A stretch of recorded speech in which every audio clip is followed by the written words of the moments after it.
నా పేరు మందల ప్రశాంత్ రెడ్డి. నేను గ్రామ శాఖ అధ్యక్షుడిని. రాజశేఖర రెడ్డి హయాంలోనే అప్పుడు వచ్చిన ఫీ రియంబర్స్మెంట్ మీద దాని ఉద్దేశంతోనే మంచి పథకం తెచ్చారని కాంగ్రెస్ పార్టీలోకి రావడం జరిగింది. అప్పటి నుంచి ఇప్పటికీ కాంగ్రెస్లోనే కొనసాగుతున్నాను. ప్రజెంట్ నేను అగ్రికల్చర్ చేస్తున్నాను. అలాగే చెప్పేలా గ్రామ శాఖ అధ్యక్షునిగా మా ఎమ్మెల్యే గారు నన్ను ఉండమన్నారు. మా ఎమ్మెల్యే గారి సహకారంతో ఎంతో కృషి చేస్తూ కార్యకర్తలను ముందుకు ప్రోత్సహిస్తూ నడిపిస్తున్నాను. సార్, ఇప్పుడు మరి కాంగ్రెస్ ప్రభుత్వం వచ్చి 18 నెలలు అయింది, 1.5 ఇయర్. మరి 1.5 ఇయర్లో ప్రజలకు ఏం చేసింది? మీ స్పందన ఏంటి? రైతు భరోసా కానీ, రైతు రుణమాఫీ కానీ, ఇందిరమ్మ ఇండ్లు కానీ, రేషన్ కార్డ్స్ కానీ ప్రతి ఒక్కటి అందరికీ అర్హులకు అందుతున్నాయి. మా గ్రామంలో వరకైతే ఇప్పటికైతే అందరికీ అర్హులకే ఇచ్చాము ఇందిరమ్మ ఇండ్లు. దాదాపు ఒక రాజీవ్ వికాసే వెనక ముందు అవుతుందని యూత్ కొద్దిగా వెనక ముందు ఉన్నారు. సార్, ఇప్పుడు మరి ప్రజలు ఏం కోరుకుంటున్నారు? ప్రభుత్వం మరి వచ్చిన 18 నెలల్లోనే మీరు చెప్పినవన్నీ చేస్తుంది కదా, ప్రజాస్పందన ఎలా ఉంది? గతంలో 10 సంవత్సరాల్లో బీఆర్ఎస్ చేయంది కాంగ్రెస్ చేస్తుందని అందరూ ఆలోచిస్తున్నారు. కానీ ఇంకా కొంతమందికి రుణమాఫీ కావడంతో కాలేకపోవడంతో కొంత వెనక ముందు చేస్తున్నారు.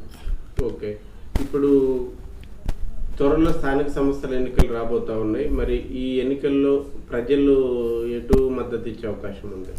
దాదాపు మా ఎమ్మెల్యే గారు చూసి అందరూ కాంగ్రెస్ పార్టీకే ఇస్తారు. మా కాంగ్రెస్ ఎమ్మెల్యే మేడిపల్లి సత్యం గారు మాకు ఎంతో అన్నలాగా దగ్గరుండి అన్ని పనుల్లోనూ ప్రతి దానికి ఇంటికి వెళ్ళి మాట్లాడుకున్నంత స్వేచ్ఛ ఉంది మాకు. దాదాపు ఈ వరకు నేను ఒక 25 టైమ్స్ ఎమ్మెల్యే గారి ఇంటికి వెళ్ళడం జరిగింది. ప్రతి దానికి లేదనకుండా మాకు ఏది అడిగితే అది ఇచ్చేస్తాడు. చాలా మంచి ఎమ్మెల్యే దొరకడం మా అదృష్టం. సో ఇప్పుడు మరి ఓవరాల్గా మీ ప్రతిపక్షాల విమర్శలు ఏంటంటే కాంగ్రెస్ పార్టీ ఫెయిల్ అయిపోయింది, కాంగ్రెస్ పార్టీ చేతగాట్లేదు, అభివృద్ధి లేదు, ప్రజలు కష్టపడుతున్నారు, మా ప్రభుత్వం త్వరలో రాబోతుంది, 3 సంవత్సరాల్లో మేము వస్తామని చెప్పి అంటున్నారు కదా, దీని మీద మీ కామెంట్ ఏంటి?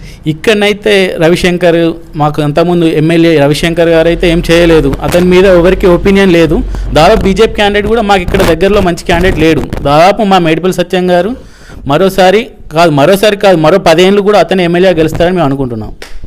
సరే, ఆయన ఎలా ఉంది మరి? కార్యకర్తలతో ప్రజలతో ఆయన ఎలా నడుచుకుంటున్నారు? ఆయన స్పందన ఏంటి? కార్యకర్తల్ని ప్రజల్లా కాకుండా తమ్ముళ్ళ అన్నల్లా మంచిగా చూసుకోవడం మాకు ఎంతో మంచిగా అనిపిస్తుంది. అంతకుముందున్న రవిశంకర్ అయితే పట్టించుకునేది లేదు. మా అన్న ఇప్పుడు సత్యమన్న గారు అయితే దగ్గరుండి ప్రశాంత్ ఎలా ఉన్నావు, ఏం చేస్తున్నావు, ఎట్లుంది మన వాతావరణం, ఎట్లుంది చెప్పాలో, ఎట్లుంది కాంగ్రెస్ పరిస్థితి, ఎప్పటికప్పుడు వారం నెల ఇట్లా అడుగుతూ ఉంటాడు. ఓకే, ఓవరాల్గా ఇప్పుడు మన రేవంత్ రెడ్డి ప్రభుత్వం, కాంగ్రెస్ ప్రభుత్వం ఎలా ఉంది? మీ యొక్క యూత్ లీడర్గా మీరు యొక్క ఒపీనియన్ ఏంటి? నాకైతే నేను చిన్నప్పటి నుంచి కాంగ్రెస్ పార్టీ, మా తాత గోగురి మైపాల్ రెడ్డి గారు, అతన్ని చూసే నేను కాంగ్రెస్ పార్టీలోకి చేరడం జరిగింది. అతను ఇప్పుడు టీపీసీ సభ్యుడు. అతన్ని ప్రోత్సాహంతోనూ అన్నిట్లోనూ కాంగ్రెస్ ప్రభుత్వానికి నేను ఎంత చేయాలో అంత సేవ చేయాలనుకుంటున్నాను. ఇప్పుడు మరి ఈ 18 నెలల పాలన ఎంతవరకు సక్సెస్ అయింది? దాదాపు ఆల్మోస్ట్ సక్సెస్ అయింది అనుకుంటున్నాను. అందరూ కూడా అదే అంటున్నారు. ఒకకి రాజీవ్ వికాస్ మా గ్రామంలో దాదాపు ఒక 50% కూడా రుణమాఫీ కాలేదు. దానివల్ల మా కొద్దిగా మైనస్ ఉంది, అంతే తప్పించి మిగతా పథకాలన్నీ దాదాపు లబ్ధిదారులకు అందినాయి. సార్ చెప్పండి. గతంలో ఉద్యోగాలు లేక చాలామంది నిరుద్యోగులు ఇబ్బందులు పడ్డారు. కానీ మన వచ్చిన కాంగ్రెస్ ప్రభుత్వంలో 60,000 ఉద్యోగాలతో పాటు మళ్ళీ వచ్చే మే నెలలోపు మార్చేలోపు మళ్ళీ ఇంకా 40,000 ఉద్యోగాలు వస్తాయని రేవంత్ రెడ్డి గారు చెప్పారు. దాదాపు వస్తాయి. నాకు తెలుసు మన ప్రభుత్వంలోనే ఇంత అభివృద్ధి జరిగింది. ఇంతవరకు ఏ ప్రభుత్వంలో కూడా ఉద్యోగాలు కానీ నీళ్లు కానీ ఏవి కూడా రాలేదు. మన ప్రభుత్వంలోనే ఏదైనా లబ్ధి చెందాలంటే అర్హులకే లబ్ధి చెందుతుంది. మహిళా సంఘాలకు కానీ మిగతా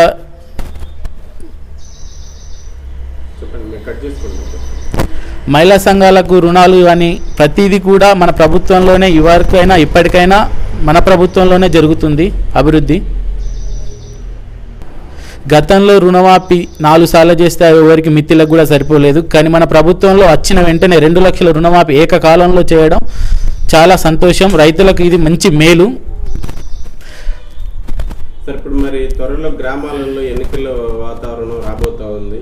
ఇంకొక 2-3 నెలల్లో ఎన్నికలు స్టార్ట్ అవబోతున్నాయి, గ్రామాల స్థానిక సంస్థల ఎన్నికలు. మరి ఈ ఎన్నికల్లో ఎలా ఉండబోతా ఉంది? మా గ్రామంలో ఖచ్చితంగా కాంగ్రెస్ పార్టీ గెలుస్తుంది.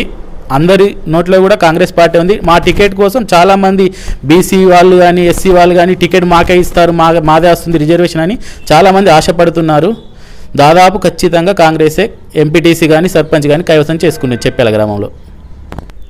గతంలో ఎస్సీ వర్గీకరణ కానీ బీసీ వర్గీకరణ కానీ ఏది కూడా కాలేదు, కానీ మన ప్రభుత్వంలో అన్నీ జరిగాయి. అలాగే ఇప్పుడు బీసీలకు 42% రిజర్వేషన్ అమలు చేయడం చాలా ఆనందకరం. వారికి కూడా ప్రోత్సాహంతో మంచి ముందుకు కొనసాగాలని బీసీలు కోరుకుంటున్నాను. గతంలో బీఆర్ఎస్ నాయకులు చాలా అవినీతి చేశారు, కానీ వారి భాగవతం ఇంతకు వరకు బయటకు రాలేదు. కానీ మన రేవంత్ రెడ్డి సర్కార్ వచ్చిన తర్వాత ఒక్కొక్కటి బయటకు వస్తుంది. వారు ఫ్యూచర్లో కూడా మళ్ళీ రాజకీయాల్లో రాకుండా జరగాలని కోరుకుంటున్నాను. వాళ్ళ అవినీతి ఎలా అంటే ఒక ఎమ్మెల్యే పిఏ కూడా కొన్ని కోట్లు సంపాదించిన దాఖలాలు ఉన్నాయట. కానీ ఇది మాత్రం ఘోరం. ప్రజల సొమ్ము ఎంతవరకు తింటే న్యాయం అవుతుందో వారికే తెలియాలి.